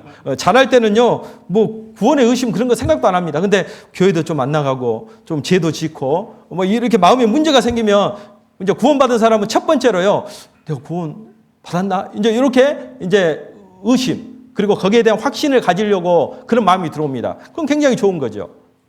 근데 이제 정확히 해야 됩니다. 이 구원의 관점에서 보면 내가 할 일이 있어요, 없어요? 내가 할 일 없습니다. 나는 단지 믿기만 하라고 하나님이 계속 강조합니다. 바울이 그걸 기다렸잖아요. 그래서 각 교회에게 보낸 그 편지, 서신서, 교회에게 보낸 편지 속에 계속 뭘 이야기하는 거예요. 믿음으로 구원받는다는 걸 계속 강조하는 거예요. 근데 우리는 죄성이 있기 때문에, 또 마귀가 우리의 죄성을 가지고 역사하기 때문에 우리가 조금 잘못하면 우리의 구원을 건드는 거예요.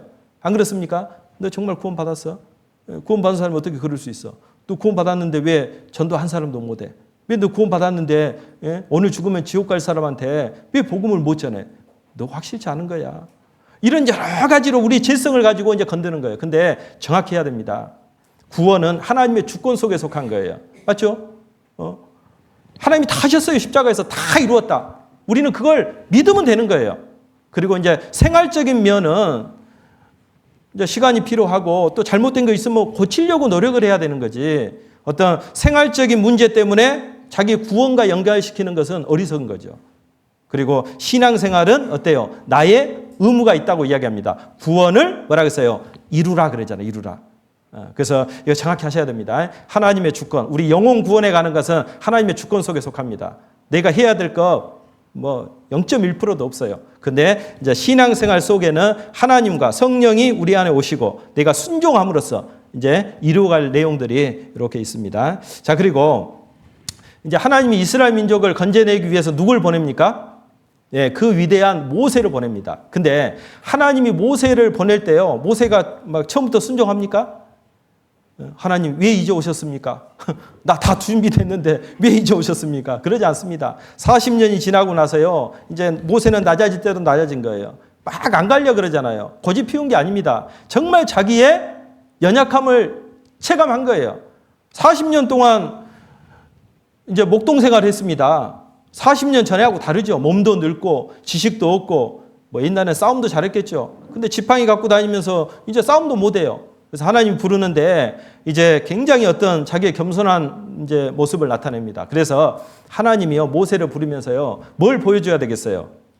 기적을 보여줘야 돼. 그죠? 정말 하나님이 함께하고 여호와 하나님이 진짜 하나님이라는 기적을 보여줘야 되는데 몇 가지 기적을 보여줍니까? 2가지 기적을 보여줍니다. 근데 많은 기적을 보여줄 수 있잖아요. 근데 하나님이 딱 2가지를 선별해요. 그래서 모세에게 딱 보여주고 나서 이집트로 가라 이렇게 보냅니다. 여러분, 모세는 누구의 그림자일까요? 예수님의 그림자입니다. 모세는 건짐받은 자라는 뜻이잖아요. 예수님은 구원할 자다. 같은 의미입니다. 그래서 우리가 이제 출애굽기에 나와 있는 모세, 이것은 완전한 예수 그리스도의 모형입니다. 그래서 이 모세에게 보여줬던 2가지 이적, 이제 이적이라 그러잖아요. 기적에 무슨 의미가 들어있다 그 말입니다. 이 이적을 통해서 예수님을 통해서 할 일을 2가지로 완전히 보여주신 거예요. 다른 건 몰라도 그 2가지는 우리가 정확히 알아야 됩니다. 출애굽기 4장입니다.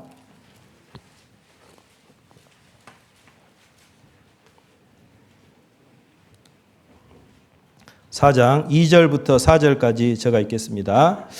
여호와께서 그에게 이르시되 내 손에 있는 것이 무엇이냐? 그가 가로되 지팡이니이다.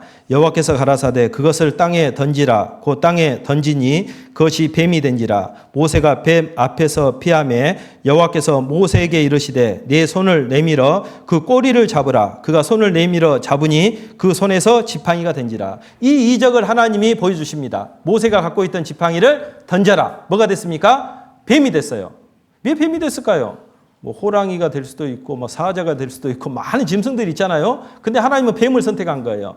그리고 어디를 잡아라 그럽니까? 뱀 꼬리 잡아보셨어요? 잡으면 큰일 납니다. 확 물어버립니다. 어디를 잡아야 돼요? 머리를 잡아야 돼요. 머리를 잡아야지 삽니다. 근데 꼬리를 잡아라. 그러면 모세가 광야에서 40년 살았기 때문에요, 뱀 꼬리를 잡으면 어떤 일이 벌어질지 알까요? 모를까요? 압니다. 아마 독사가 독사였을 겁니다. 자기가 물려서 죽는다는 걸 알아요. 근데 잡으니까 뭐가 됐어요? 다시 지팡이가 됐습니다. 이 기적을 보여주신 거예요. 그 2번째 기적은 정상적인 손이 가슴에 들어갔더니 뭐가 됩니까? 문둥병이 되고 다시 꺼냈더니 온전하게 됐습니다. 하나님이 이 기적을 이제 선택한 거예요. 6절 7절입니다. 여호와께서 또 가라사대 내 손을 품에 넣으라 하시매 손을 품에 넣었다가 내어보니 그 손에 문둥병이 발하여 눈같이인지라. 가라사대 내 손을 다시 품에 넣으라 하시매 그가 다시 손을 품에 넣었다가 내어보니 손이 여상하더라. 예, 똑같이 됐다고 말입니다. 자, 그러면 뭐 천둥 번개를 일으킬 수도 있고 막 눈앞에서 지진을 일으킬 수도 있잖아요. 근데 그런 기적 안 보여줬습니다. 예, 지팡이가 뱀이 되고 다시 지팡이가 되고 그리고 손이 문둥병 들었다가 꺼내니까 다시 깨끗해지고 뱀과 문둥병을 가지고 하나님의 역사를 설명해 준 거예요. 여러분, 뱀 그러면 뭐가 생각이 납니까? 뱀고기? 아니죠. 뱀 그러면 우리 군만 사람은 사탄, 마귀 분명히 연결됩니다. 그러니까 구약 성경의 뱀은요, 신약 성경의 사탄의 모형입니다. 마귀의 그림자죠. 여러분, 문둥병 그러면 뭐가 생각이 납니까? 우리 군반 사람은 죄가 생각이 납니다. 그러니까 그 모세를 이스라엘 민족에게 보내면서 물론 모세에게는 그 기적을 보여준 거예요. 아마 모세가 뭐 그런 것까지 생각 안 했을 겁니다. 근데 이제 신약 성경, 우리는 구원받은 사람은 항상 신약의 관점에서 뭘 봐야 돼요? 구약을 봐야 됩니다. 그러니까 구약만 보면 안 됩니다. 우리는 실체를 알고 있기 때문에 예수 그리스도를 알고 예수 그리스도께서 하신 일을 알고 있기 때문에 그 모든 성경이 예수님을 증거한 거예요. 여러분 그 예수님을 믿는다고 할 때요. 뭘 믿는 거예요? 네, 두 가지를 믿습니다. 예수님이 누구냐? 신분을 믿는 거죠. 그리고 예수님이 무슨 일을 하셨나? 사역을 믿는 겁니다. 그래서 마가복음 1장 1절에 보면 이 마가가 이제 복음을 기록하면서 어떻게 처음에 시작이 됩니까? 하나님의 아들 예수 그리스도 복음의 시작이다. 이 마가만이 복음이라는 말을 씁니다. 마태, 누가, 요한에는 복음이라는 말이 없어요. 우리가 이제 전체적인 내용이 복음서지. 근데 이 마가는 분명하게 이건 복음이다. 이렇게 이야기합니다. 하나님의 아들 예수 그리스도. 그러니까 예수님이 누굽니까? 하나님의 아들이다 그 말이죠. 그리고 그분이 무슨 일을 하셨냐? 그리스도다. 메시아다. 구원자다. 이런 뜻이잖아요. 그러니까 하나님이 육신을 입고 이 땅에 오셔서 사탄 마귀의 그 역사를 뿌리치시고 물리치시고 우리를 재용서하시고 구원하는 일을 하셨다는 것을 그게 복음이잖아요. 예수 그리스도의 복음의 시작이다. 그래서 이 모세는 예수님이 이 땅에 오셔서 하실 일을 두 가지를 보여준 거죠. 첫 번째는 뭡니까? 사탄 마귀를 물리칠 수 있는 분이 모세다 그 말이, 예수님이다 그 말이죠. 그리고 문둥병을 깨끗하게 했잖아요. 정말 죄를 용서해 줄 수 있는 분이 예수님이다. 이걸 알려주는 겁니다. 그래서 우리가 이제 예수님을 정확히 알아야 됩니다. 우리가 믿는 예수님은 누굽니까? 하나님의 아들입니다. 하나님입니다. 하나님. 그리고 그분이 이 땅에 오셔서 하신 일이 뭐예요? 우리 영혼, 죄를 용서하는 일을 다 하셨다. 그게 예수님 믿는 거잖아요. 그래서 이 모세를 통해서 이제 그 두 가지 이적을 통해서 신약 시대 예수님이 하실 일을 이제 분명히 보여주셨습니다. 자, 그리고 이제 또 한 가지는요. 처음에 이제 모세가 이스라엘 백성한테 갑니다. 그래서 이적을 보여줘요. 이적을 하나님이 이제 보여주신 이적을 보여주니까 처음에 이스라엘 민족이 좋아했을까요? 안 좋아했을까요? 너무 좋아한 거예요. 하나님이 모세를 보내셨구나. 잠깐 믿었다고 나옵니다. 그리고 조금 있다가 잠깐 믿었어요. 조금 있다가 이스라엘 민족 또 불러가지고 또 하나님의 말씀을 전합니다. 근데 어때요? 배척합니다. 참 이상해요. 처음에는 좋다고 믿어요. 모세를 믿었습니다. 근데 조금 후에 또 하나님의 말씀을 이야기하니까 모세 싫다. 너 아론 저리 가. 너희 때문에 우리가 더 힘들어. 너희 말 안 들어. 이렇게 나옵니다. 근데 이유가 나와요. 이스라엘 민족이 처음에 좋아했다가 그 다음에 모세와 아론 말을 안 듣거든요. 근데 성경에 그들이 왜 안 들었을까? 그 이유가 나옵니다. 근데 그 이유가 이제 우리 교회 시대 이제 우리에게도 똑같은 모습으로 이렇게 적용이 됩니다. 출애굽기 4장 보겠습니다. 29절입니다. 29절부터 31절까지 제가 읽겠습니다. 모세와 아론이 가서 이스라엘 자손의 모든 장로를 모으고 아론이 여호와께서 모세에게 명하신 모든 말씀을 전하고 그 백성 앞에서 이적을 행하니 같이 읽겠습니다. 백성이 믿으며 여호와께서 이스라엘 자손을 돌아보시고 그 고난을 감찰하셨다 함을 듣고 머리 숙여 경배하였더라. 그러니까 이스라엘 백성의 반응이 좋아요, 안 좋아요? 굉장히 좋죠. 그러니까 모세는 하나님이 시킨 대로 했습니다. 다 불러가지고 하나님의 말씀을 전하고 뭘 보여준 거예요? 이적을 보여준 거예요. 그러니까 이스라엘 백성들이 31절에 보면 백성이 믿으며 그랬습니다. 그리고 머리 숙여 경배하였더라. 아주 이제 좋은 모습이잖아요. 자, 그런데 이제 문제가 생깁니다. 이제 모세가 이렇게 이제 하나님이 보냈다고 이야기하고 처음에 알았어요, 이스라엘. 그리고 이적도 보여줬습니다. 이스라엘 백성 좋아했습니다. 그리고 조금 시간이 지나가지고 이스라엘 민족을 또 불러요. 근데 이제 반대되는 이제 모습이 나옵니다. 출애굽기 6장 보겠습니다. 6장 2절부터 보면 모세가 또 쭉 이제 그 하나님에 대해서 이야기합니다.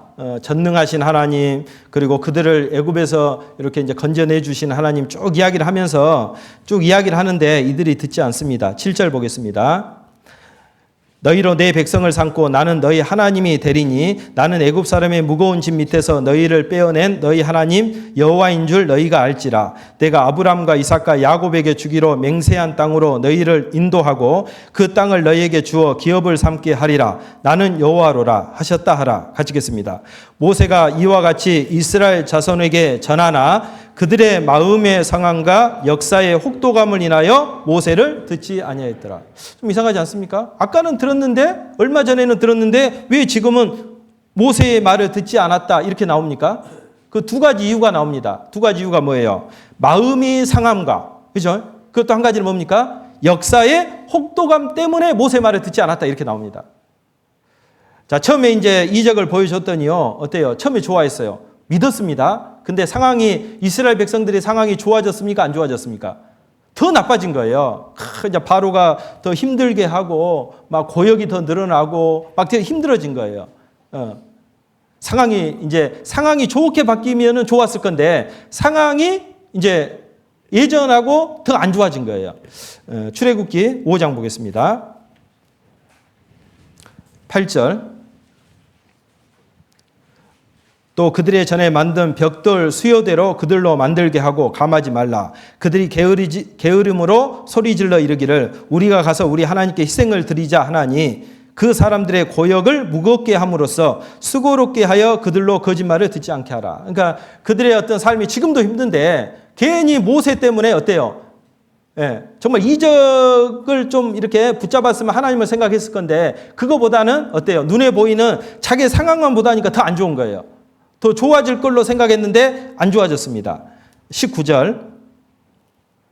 이스라엘 자손의 패장들이 너희의 매일 만드는 벽돌을 조금도 감하지 못하리라 함을 듣고 화가 몸에 미친 줄 알고 더 심해지죠. 21절.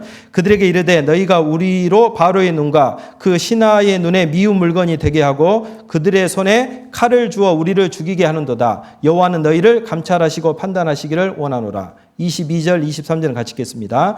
모세가 여호와께로 돌아와서 고하되 주여 어찌하여 이 백성으로 학대를 당케 하셨나이까? 어찌하여 나를 보내셨나이까? 내가 바로에게 와서 주의 이름으로 말함으로부터 그가 이 백성을 더 학대하며 주께서도 주의 백성을 구원치 아니하시니라. 상황이 어려워졌습니다.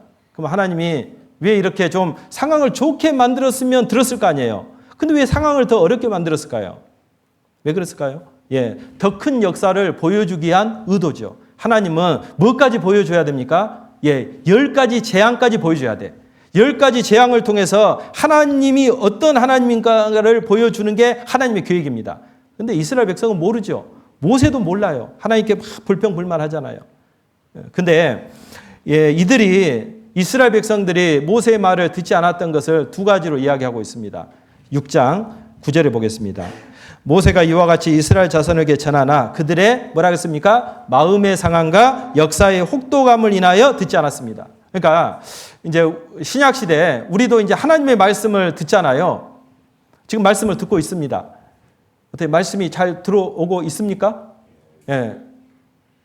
안 들어온 사람도 있을 거예요, 분명히. 근데 두 가지 이유입니다. 마음의 상황과 그랬습니다. 이게 참 중요한 거예요. 첫 번째로 나옵니다. 이게 마음이, 이렇게 형제 자매 간의 마음이 상해버렸다든가, 어떤 전도인하고 마음이 조금 이렇게 상했다든가, 또 어떤 교회 하는 일에 마음이 좀 상했다든가, 첫 번째 증상이 뭐예요? 말씀이 들어옵니까? 안 들어옵니까? 안 들어와요. 안 들어옵니다. 안 들어온 것까지는 괜찮은데 그 말씀은 어떻게 해요? 판단을 합니다. 그러니까 우리가 이제 이 말씀을 듣기 전에 이 마음을 이렇게 하나님 쪽으로 향하는 것이 굉장히 중요한 거예요. 무조건 말씀을 듣는다고 바뀌는 게 아닙니다. 더 대적하고 말씀은 들었는데 더 대적할 수 있거든요. 그래서 우리가 이제 이렇게 주일날 와서 말씀 듣잖아요. 그러면 좀 한 10분 정도 빨리 들어오셔야 돼요. 왜냐하면 우리가 한 주 동안 세상 가운데 살았기 때문에 이 마음속에 온갖 고통, 또 고민, 또 막 힘든 것들, 막 그런 거 가득 안고 들어오거든요. 그런 마음으로 딱 말씀을 들으면요, 말씀보다는 뭐가 생각이 나요? 아이고, 또 내 회사 가서 뭐 해야 되나? 또 봉사도 어렵잖아요.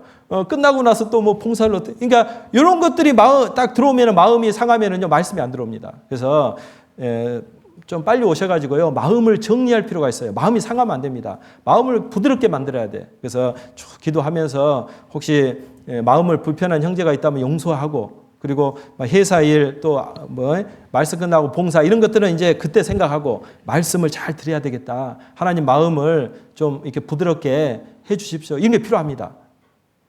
그래서 이 마음이 상해 있으면요, 안 들어와요. 그리고 그 말씀을 대적하게 돼 있습니다. 그래서 잠언 4장 23절에 우리가 잘 아는 말씀이 있잖아요. 무릇 지킬 만한 것보다 내 마음을 지키라. 생명의 근원이 이에서 남이니라. 그러니까 우리 마음을 잘 지키고 오셔야 돼. 그래서 저도 이제 주일날이 가장 힘들어. 그래서 토요일날은 웬만하면 자매를 안 보려고 그래요. 사이 안 좋을 때 보면은 이제 좀 말다툼 하게 되거나 이러면은 이제 참 이게 주일까지 가게 되고 힘들거든요. 물론 이제 관계가 좋을 때는 항상 그럴 수 없잖아요. 그래서 웬만하면 이제 토요일은 이렇게 사이 좋게 만들려고 합니다. 그래서 그래야지 이제 이렇게 주일까지 이렇게 마음이 연결되기 때문에. 그래서 우리가 주일날 말씀을 들으러 와야 되기 때문에요, 이렇게 마음을 조금 이렇게 부드럽게 하는 것이 필요합니다. 그리고 역사의 혹독함 그랬잖아요. 그러니까 마음은 좋아. 오늘 말씀 잘 들어야 되겠다. 근데 어제 막 뭐 하니라고요? 막 새벽 2시에 잤어. 어제 저도 막 2시까지 잠이 안 오더라고. 막 오면서 잠을 많이 자가지고. 그래서 이제 또 주일날 이렇게 이제 해야 되기 때문에 억지로 이제 이렇게 잤죠. 그러니까 이렇게 이제 너무 마음은 있지만 몸이 피곤하면 어때요? 의지적으로 안 되거든요. 졸게 되고 또 빨리 끝났으면 좋겠다. 여러분 졸리면은요, 오직 한 가지밖에 생각이 안 납니다. 뭐예요? 목사님 빨리 기도했으면 좋겠다. 왜 그 기도 시간에 잠깐 잘 수 있거든. 저만 그러나? 그러니까 이 졸리면은요, 만사가 싫습니다. 빨리 끝났으면 좋겠다. 무슨 내용을 하든 그게 귀에 들어오지 않아요. 그래서 우리가 말씀을 듣기 전에는요, 역사의 혹독감 그랬잖아요. 몸을 조금 개운하게 해야 됩니다. 그래서 토요일 날은 좀 빨리 주무시고 또 이렇게 너무 몸을 피곤하게 만들지 말고, 그래야지만 주일날 말씀을 잘 들 수가 있는 거죠. 그래서 그런 교훈을 이렇게 받아볼 수가 있습니다. 그리고 이 모세 입장에서 보면, 이 모세가 이제 하나님이 모세를 불렀을 때 자기 연약함을 깨닫는 건 좋아요. 계속 이제 그 하나님의 사역을 거부하잖아요. 이렇게 하면은 나는 뭐가 부족하다, 뭐 말을 못한다, 뭐가 참 이제 부정하면, 그러면 하나님이 야, 뭐 누구 보내주겠다, 나 함께 해주겠다, 이적 보여주겠다 이렇게 하는데도 계속 거부합니다. 물론 그 모세는요, 자기 연약함 때문에 하나님의 사역을 거부했습니다. 근데 연약함을 깨닫는 것도 좋지만 우리가 먼저 해야 될 건 뭐예요? 하나님의 약속을 믿는 것이 더 중요합니다. 맞죠? 그러니까 연약한 거 깨닫는 게 좋아요. 근데 하나님이 말씀하셨기 때문에 그 말씀을 먼저 붙잡는 게 필요하죠. 근데 이제 교회 안에서 이제 그런 분들 많이 있죠. 연약해서, 아직 부족해서, 이제 뭘 이제 교회에서 일을 맡기면 그러잖아요. 아직 연약해서, 믿음이 부족해서 못하겠다고. 물론 좋습니다.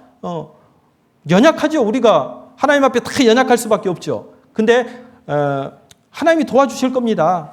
이렇게 보니까 형제 자매님이 이 일의 적성입니다. 이렇게 하나님 뜻인 것 같아요. 그러면 그 약속의 말씀을 믿고 연약함을 하나님께 맡기고 해야 되는 게 맞습니다. 근데 자기 연약함만 고집하면서 이제 하나님의 일을 안 하려고 하는 사람 많죠. 그거요, 핑계입니다, 핑계. 그래서 이 모세의 그 어떤 그 모습 속에서 우리가 좀 교훈받을 필요가 있어요. 출애굽기 3장입니다.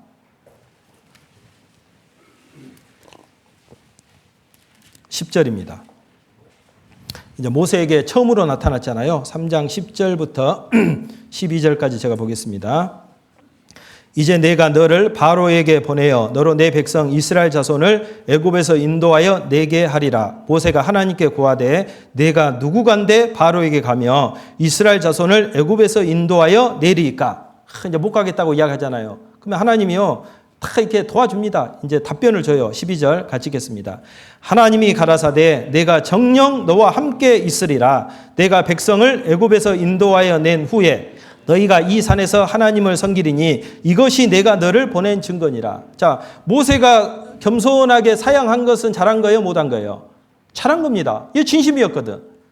정말 이제 이스라엘 민족을 건지고 싶은 마음은 있었지만 현재 자기 모습을 보니까요, 40년하고 틀려. 이제 몸도 늙고 아는 것도 없고 이제 뭐 짐승이나 키우고 있었는데 네가 어떻게 하냐. 이게 정말 모세의 그 올바른 마음이었습니다. 하나님도 그걸 아셔요. 그래서 하나님께서 약속하는 게 뭐예요? 12절입니다. 하나님께서 가라사대 같이 읽겠습니다. 내가 정녕 너와 함께 있으리라. 이 약속을 했어요. 그럼 모세가 어떻게 해야 됩니까? 하나님 알겠습니다. 그죠? 하나님 알겠습니다. 제가 너무 연약하지만 하나님이 나와 함께 한다고 약속했기 때문에 나는 능력 없지만 하나님이 함께 한다는 그 약속 끝까지 믿고 한번 가보겠습니다. 이렇게 나왔으면 얼마나 좋겠어요. 근데 모세, 하나님이 너와 함께 있으리라. 직접 대화했을 거예요. 하나님의 음성이 직접 들렸습니다. 떨기나무에 불이 꺼지지 않는 도 봤어요. 근데도 모세는 이제 당장 받아들이지 않습니다. 그래서 이제 하나님 포기하면 안 되잖아요. 그래서 이제 또 나타나십니다. 아까 4장 보겠습니다. 그 두 가지 이제 이적을 또 보여주셔요. 저 말로 안 되니까 이제 그 두 가지 이적을 보여주시고 또 이제 이야기를 합니다. 10절에 보겠습니다. 모세가 여호와께 고하되 주여 나는 본래 말에 능치 못한 자라 주께서 주의 종에게 명하신 후에도 그러하니 나는 입이 뻣뻣하고 혀가 둔한 자니라. 사실입니다. 40년 지내면서 이렇게 돼버린 거예요. 여호와께서 그에게 이르시되 누가 사람의 입을 지었느냐 누가 벙어리나 기머거리나 눈 밝은 자나 소흥이 되게 하였느냐 나 여호와가 아니냐 이제 가라 내가 내 입과 함께 있어서 할 말을 가르치리라. 모세가 가로되 주여 보낼 자를 보내소서. 계속 거부하잖아요. 그러니까 하나님의 약속이 뭐예요? 14절입니다. 같이 읽겠습니다. 여호와께서 모세를 향하여 노를 바라시고 가라사대 레위 사람 내 형 아론이 있지 아니하뇨 그의 말 잘함을 내가 아노라. 그가 너를 만나러 나오나니 그가 너를 볼 때에 마음에 기뻐할 것이라. 누굴 보내준다고? 아론을 보내준다고. 그리고 모세가 이제 조금 마음이 이제 좀 편해졌어요. 누구 보내준다고 하니까 아론과 같이 하겠다는 거야. 여러분 모세가 아론을 자기 형 아론을 알까요 모를까요? 잘 알죠. 잘 알죠. 자기 형인데 그 이집트에 있을 때 40년 동안요 같이는 못 지냈지만 자기 형이라는 걸 알아. 그리고 아론이 자기 형이 말 잘하는 거 알까요 모를까요? 잘 알아요. 그래 우리 형 정말 말 잘해.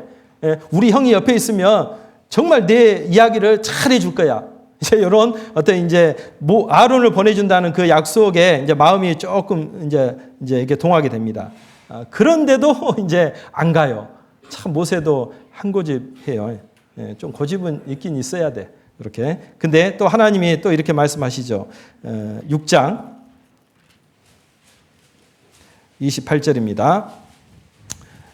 6장 28절 여호와께서 애굽 땅에서 모세에게 말씀하시던 날에 여호와께서 모세에게 일러 가라사대 나는 여호와라 내가 내게 이르는 바를 너는 애굽 왕 바로에게 다 고하라. 모세가 여호와 앞에서 고하되 나는 입이 둔한 자이오니 바로가 어찌 나를 들으리까. 이렇게 이제 또 이제 너무 겸손을 내세우잖아요. 이러면 안 되는데 그러니까 이제 또 하나님이 또 뭐 어떻게 할까요? 모세를 이제 써야 되기 때문에 또 타이르면서 이렇게 이야기해 줍니다. 7장 1절 같이 읽겠습니다. 여호와께서 모세에게 이르시되 볼지어다 내가 너로 바로에게 신이 되게 하였은즉 내 형 아론은 내 대언자가 되리니. 이제 더 큰 약속을 해주죠. 내가 너로 바로에게 뭐가 된다고? 신이다. 무슨 말이에요? 네가 바로 입장에서 너가 하나님이다.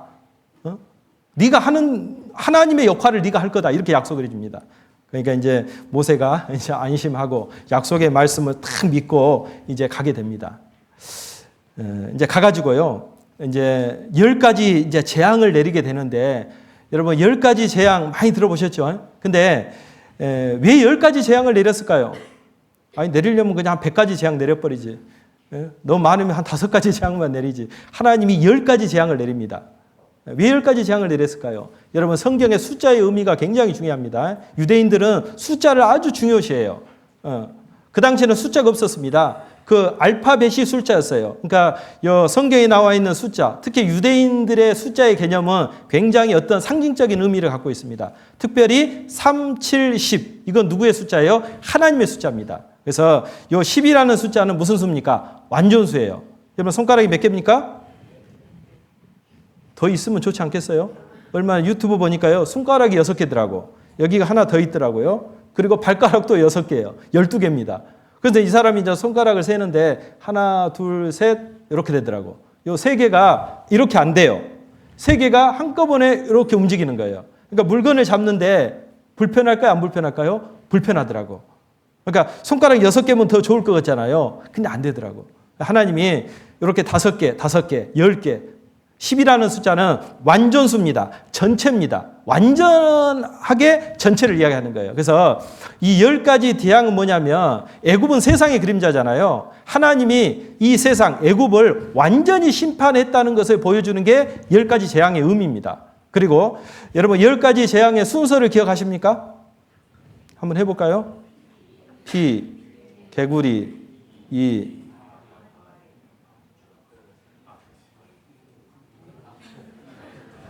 중얼중얼 하지 마시고. 근데 저도 이제 이거 이제 어떤 목사님이 이걸 이제 요약해서 딱 알려줬는데 한 번 들으니까 절대 안 잊어버려요. 그래서 오늘 알려드릴게요. 아시는 분도 있을 거예요.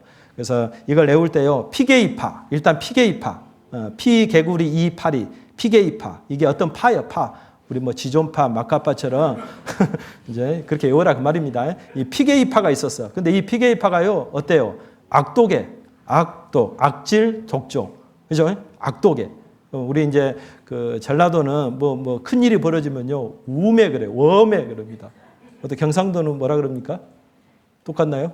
전라도는 뭔 일 벌어지면 웜에, 우매. 그래서 이제 우매, 우박, 메뚜기. 그 다음에 흑장자. 그 피게이파의 두목이 흑장자예요. 흑장자. 좀 외웠습니까? 피게이파, 악독, 우매, 흑장자. 요거 한 2-3번 반복하면요, 순서 안 잊어버립니다. 근데 왜 이 10가지 재앙의 순서가 중요하냐면요, 이 10가지가 애굽의 뭐였습니까? 신이었다 그 말이에요. 그러니까 이집트 사람들은 어때요? 이 재앙만 의미한 것이 아니라 여호와 하나님이 진짜 하나님이라는 걸 깨달은 거죠. 왜? 자기 10가지 신이 완전히 망했거든.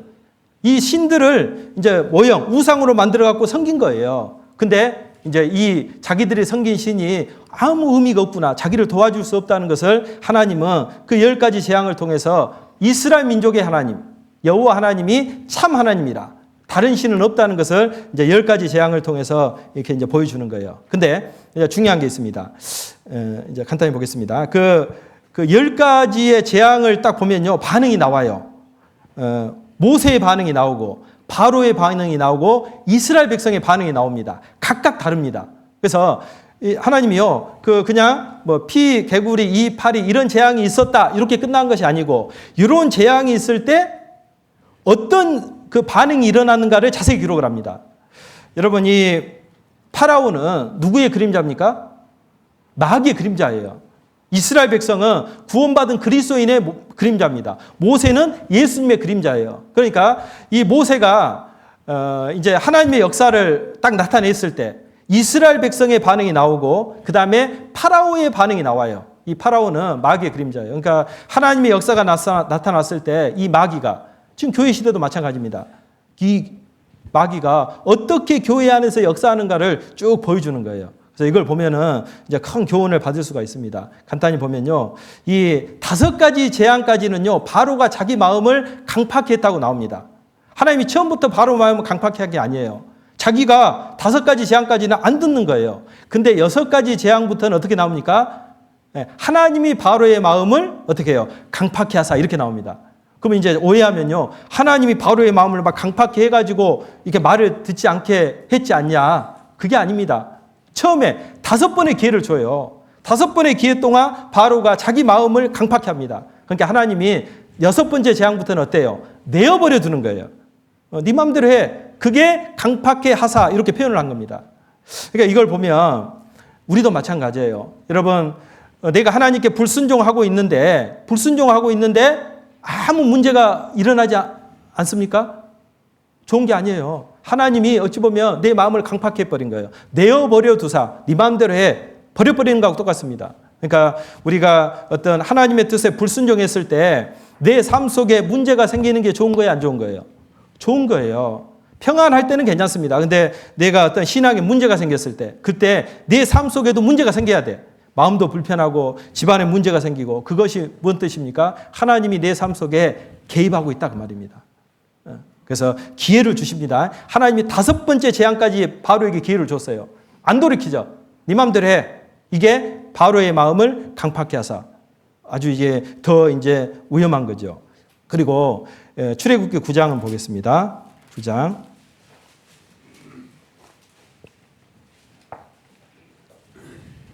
이 우박 재앙을 내리면서 이렇게 해갑니다. 14절. 내가 이번에는 모든 재앙을 내 마음과 내 신하와 내 백성에게 내려 너로 온 천하에 나와 같은 자가 없음을 알게 하리라. 15절 같이 읽겠습니다.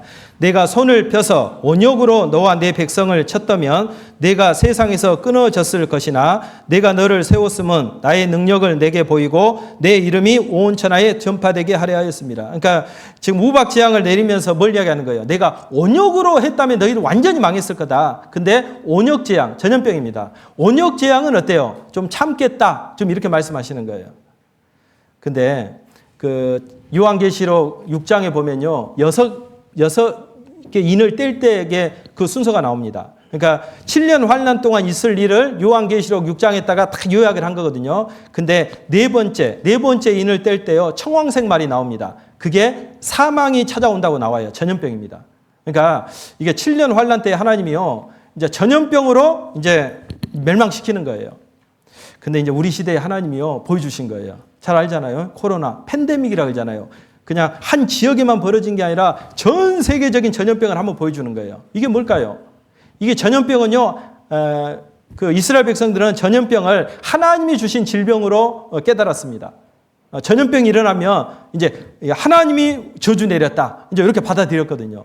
그래서 아마 이 우리 시대 여기 이 말씀으로 온욕으로 너와 내 백성을 쳤다면은 내가 세상에서 끊어져 버렸을 거다. 그러니까 참겠다 그 말입니다. 근데 정말 우리 시대 하나님이 어때요? 온욕으로 치고 있습니다. 한번 보여준 거예요. 이제 지나갔잖아요. 그러면 이제 코로나 같은 거 안 올까요? 아닙니다. 이제 맛배기 보내준 거예요. 맛배기. 앞으로 어떤 전염병이 또 갑자기 나타날지 모릅니다. 우리 준비하고 있어야 돼요. 하나님이 예고편으로 잠깐 코로나 보여준 거예요. 그래서 이것도 우리가 교훈 받을 수 있습니다. 그리고 이제 마지막으로 한 가지만 보겠습니다. 이제 이 바로가요. 빨리 포기하면 좋은데 바로 포기하지 않고 협상을 하잖아요. 이제 해봐도 안 되는 거예요. 그러니까 이제 모세를 불러다가 협상을 합니다. 타협을 하는 거예요. 야, 해라. 하긴 하는데 여기까지만 해라. 이렇게 타협을 합니다. 그러니까 지금도 마귀가 그래요. 이제 그리스도인들이 마음을 딱 잡고 구원받고 내 하나님의 뜻대로 살 거야. 그러면 이 사람 뭐 건들지 못합니다. 근데 타협안을 제시하죠. 야, 여기까지만 해. 이렇게 합니다. 근데 모세가 그 타협안을 받아들입니까? 안 받아들입니까? 놉니다. 끝까지 하나님이 처음 말씀하신 대로 우리는 광야 가서 짐승도 데리고 가서 희생제사 드릴 거다. 단호합니다. 우리도 그런 단호함이 이제 필요해요. 근데 우리 신앙생활 하다 보면 어때요? 타협할 때 많죠? 참 우리 마지막 때 차지도 않고 뜨겁지도 않고 미지근한 어떤 교회 모습입니다. 타협된 신앙이죠. 그러니까 힘이 없는 것 같다고 생각이 됩니다. 그래서 이 모세는요, 절대 타협하지 않습니다. 파라오의 그 타협안은요, 마귀의 유혹하고 똑같아요. 그래서 우리 에베소서 6장 11절에 보면 마귀의 계계를 능히 대적하기 위하여 하나님의 전승갑주를 취하라. 마귀의 괴계입니다. 괴계가 뭘까요? 속임수예요. 속이는 겁니다. 우리의 신앙은 못 무너뜨리니까 대충 살아라. 이렇게 유혹하는 거예요. 정말 이게 우리 시대 마귀의 그 역사라고 생각이 됩니다. 8장 보겠습니다. 8장 25절.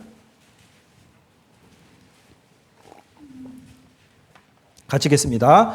바로가 모세와 아론을 불러 이르되 너희는 가서 이 땅에서 너희 하나님께 희생을 드리라. 그러니까 제사 드려 하나님께. 근데 어디서? 이 땅에서, 애굽 땅에서. 우리로 말하면 뭘까요?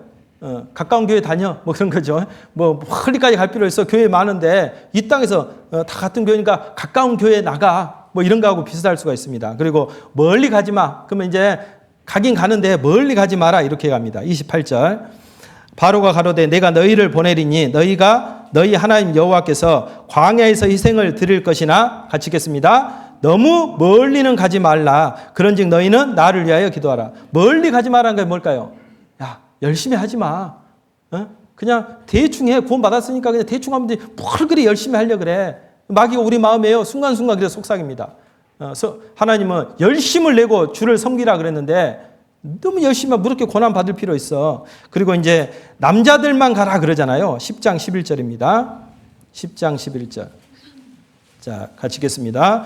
그는 불가하니 너희 남정만 가서 여호와를 섬기라. 이게 무슨 말이에요? 너만 다녀. 막 그렇게 이제 가족들 전도해도 힘드는데 너 구원 받았잖아. 때가 되면은 될 거야. 지금 너무 전도하는데 힘들어하지 말고 너만 다녀, 너만 열심히 하면은 뭐 다 되겠지. 이렇게 이제 우리에게 유혹을 주는 거예요. 여러분 그런 유혹 오잖아요.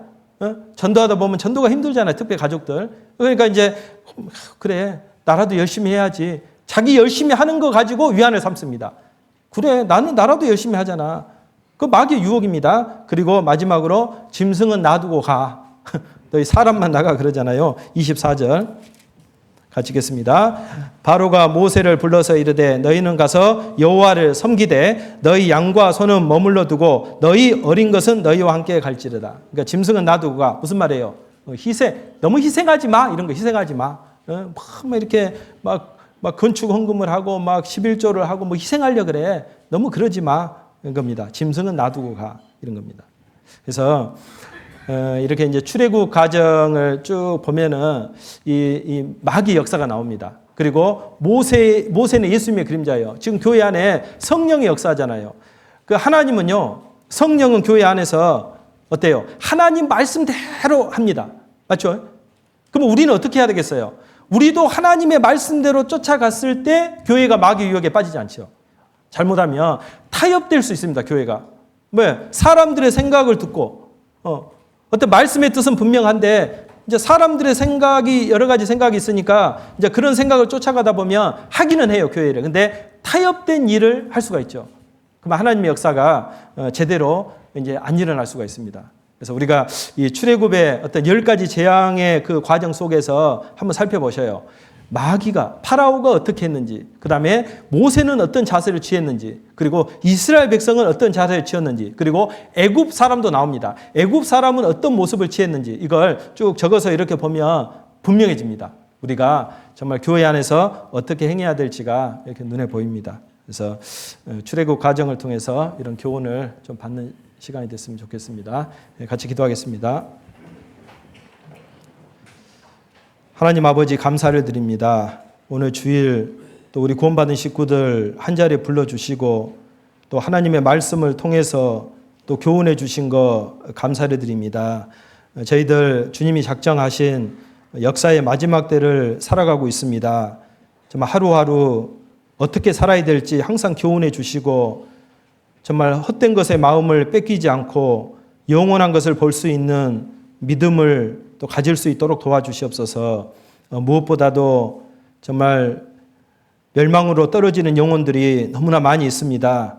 저희 마음을 복음으로 일깨워 주시고 저희 입술을 열어주셔서 이 마지막 때에 담대히 복음을 전하면서 남은 삶을 살 수 있도록 도와주시옵소서. 또 오늘 주일 또 계획된 모든 일정 또 주님께서 인도하여 주시옵소서. 우리를 사랑하시는 주 예수님의 이름으로 기도드렸습니다. 아멘.